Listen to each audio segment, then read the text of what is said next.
जय जगन्नाथ पिलाने आशा कर तुम सब भले थो तुम पाठपढ़ा ठीक रूप जारी रखि तेज आज आम टपिक टी मैथ रिलेटेड आज आम डिस्कस करवा क्रमागत जोग वियोग किपरि करती। साधारणतः लक्ष्य करा जाए पिला माने क्रमागत भाव में जोग वियोग करिवारे असफल होता भल भल पिला माने असफल होता लगातार भाव मिश्रण फेड़ाण थिले से माने जानी पारंतिनी केमती कौन करा जीवो। एनीवे आज वीडियो आम सहज ट्रिक सर्ट ट्रिक रे क्रमागत जोग वियोग करवा शिखा। मु स्टार्ट करिया पूर्व कहि रखुछि जदि गोटे नंबर थाए 9 इट मीन्स प्लस 9। जदि गोटे नंबर थिबो एनी डिजिट नंबर मन कर गोटे नंबर अछि 21 इट मीन्स प्लस 21। आशा कर बुझी पारिथिबो। आ जतले माइनस संख्या थिबो सेतेरे माइनस टे तुम निहाती पाइबो माइनस 16 एते किछि भाबिबार नाही। बट एई जगह रे जदि मन कर थिबो 18 इट मीन्स प्लस 18 एटा जुक्तात्मक 18 बोली बुझवा। तापर पहले आ गोटे जिंस लक्ष्य करि पारिथिबो प्रथमे चिन्ह तापरे संख्या प्रथमे चिन्ह तापरे संख्या प्रथमे चिन्ह तापरे संख्या। ता माने मु कहिबी प्रथमे थिबो चिन्हटे प्लस हो माइनस हो तापरे थिबो संख्या संख्या माने एनी संख्या जा थिबो।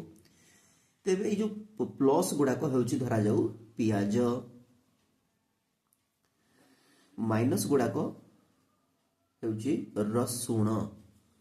बस एमती आमे जदि हिसाब कर दबा हाथ गणता हिसाब रे आमे आंसर बाहर करि परिबा तापणे एकदम सटीक आंसर। ठीक अछि।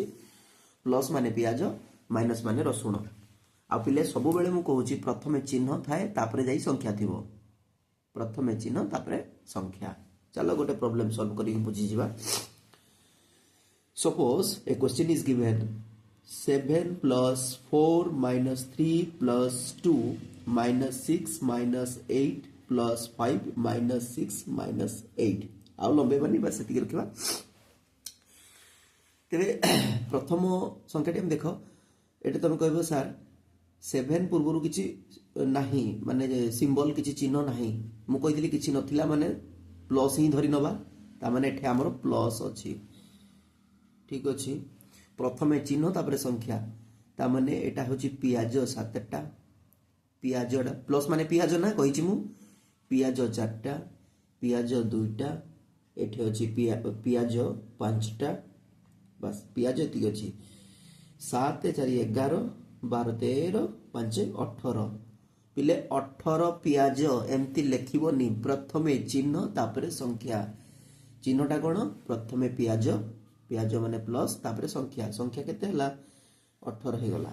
तापर रसुण गणिबा रसुण 3 रसुण 6 रसुण 8 रसुण 6 रसुण 8 तबने केते हे गला गणिनबा जदि एपटु गणनबा 8 6 14 14 8 22 22 6 28 28 रे 3 मिसले हमरो 31 31 प्रथम चिन्ह देबी रसुण 31। एबे तुमे देखि पारुथबो पियाज अछि 18 टा रसुण अछि 31 टा ताले को के जितिला पियाज जितिला कि रसुण जितिला प्रथमे चिन्ह कथा बुझिबा तापर जेकी बाकी कथा पियाज जितिला न रसुण जितिला ऑब्वियसली रसुण संख्या अधिक अछि रसुण जितिला तेनु रसुण रो मु चिन्ह देबी। तापर एटा सीधा फेडी दबा तो सर का को कोदर फेडिबो किछि टेंशन नाही बडरो सानो फेडी दियो 31 रु 18 जीवो 31 रु 18 गले केते 13 सो द आंसर इज -13। ठीक अछि। आ गोटे मु सॉल्व कर दोछि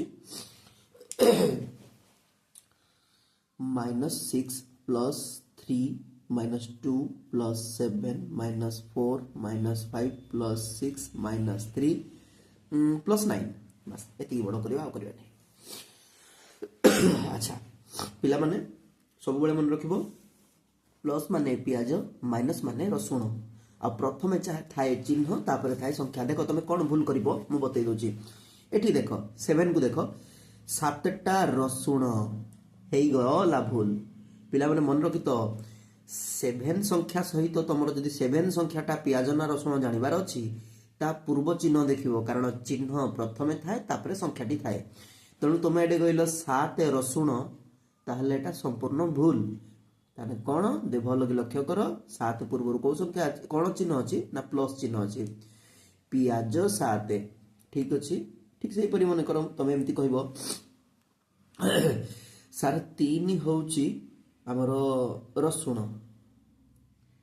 ଦେଖ ପ୍ରଥମେ ସଂଖ୍ୟା ନେଲ ତାପରେ ଚିହ୍ନ ନେଲ, ଏମିତି କେବେ କରିବନି। ପ୍ରଥମେ ନେବ ଚିହ୍ନ ତାପରେ ସଂଖ୍ୟା। 3ଟା ବିଷୟ ଯଦି ତମର ଜାଣିବାର ଅଛି ତାହେଲେ ଇଏ ହେଉଛି +3, ଆଗ ଚିହ୍ନ ତାପରେ ସଂଖ୍ୟା, ତାହେଲେ ଏଟା ହେଉଛି ପିଆଜ। ଲାଇକୱାଇଜ ତମେ ଯେଉଁ 2ଟାକୁ ଦେଖ, ଏଇ 2ଟାକୁ ତମେ କହିବ ସାର୍ 2ଟା ପିଆଜ, 2 + 2ଟା ପିଆଜ, ଏଟା ଭୁଲ ହେଇଯିବ। ପ୍ରଥମେ ଚିହ୍ନ ତାପରେ ସଂଖ୍ୟା। ଚିହ୍ନଟା ବା ସିମ୍ବଲଟା କୋଉ ପଟେ ଥାଏ, ତାର ଲେଫ୍ଟ ପଟେ ରହିବ, ଆଗ ରହିବ, ତେଣୁ -2 ଏଟା। ଆଗ ଚିହ୍ନ ତାପରେ ସଂଖ୍ୟା, ହେଲେ ଏଟା କ'ଣ ରସୁଣ। ଆଶା କରୁଛି ବୁଝିପାରିଥିବ।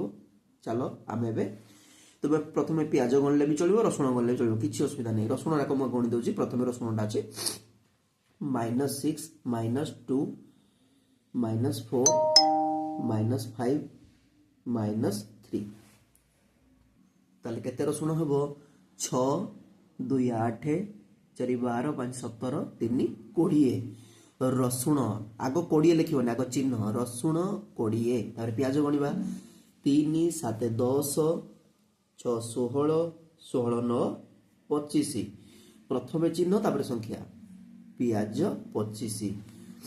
ପିଲେ ଲକ୍ଷ୍ୟ କର ତ, ରସୁଣ ଜମା 20ଟା ଅଛି, ପିଆଜ ଅଛି 25ଟା। କିଏ ଜିତିଲା? ପିଆଜ ଜିତିଲା। ତେଣୁ ପିଆଜର ଚିହ୍ନ ଦେଇଦେବି, ତାପରେ ବଡ଼ ସଂଖ୍ୟାରୁ ସାନ ସଂଖ୍ୟା ଖାଲି ଫେଡ଼ିଦେବି। କେତେ ହେଇଯିବ ନା 5 +5। ମୁଁ ଆଶା କରୁଛି ତୁମେ ପୁରା କ୍ଲିଅର ହେଇଯାଇଥିବ। ତେବେ ତୁମକୁ ଗୋଟେ ମୁଁ କ୍ୱେଶ୍ଚିନ୍ ଦେଉଛି, ତୁମେ ତାର ଆନ୍ସାର ନିଜେ ଟ୍ରାଏ କର, ଆଉ ଆନ୍ସାରଟାକୁ କମେଣ୍ଟ ବକ୍ସରେ ଲେଖିବ।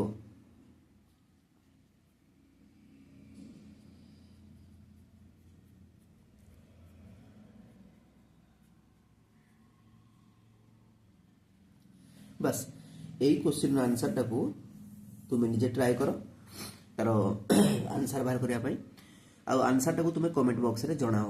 ତେବେ ପିଲେ ଏଇଟା ଥିଲା ଆଜିର ଟପିକ୍। ଆଶା କରୁଛି ତୁମେ ବୁଝିପାରିଥିବ। ଯଦି ଭିଡ଼ିଓଟି ଭଲ ଲାଗିଥାଏ ନିଜ ସାଙ୍ଗସାଥୀଙ୍କ ସହିତ ଭିଡ଼ିଓଟିକୁ ସେୟାର କରିନେବ। ଜୟ ଜଗନ୍ନାଥ।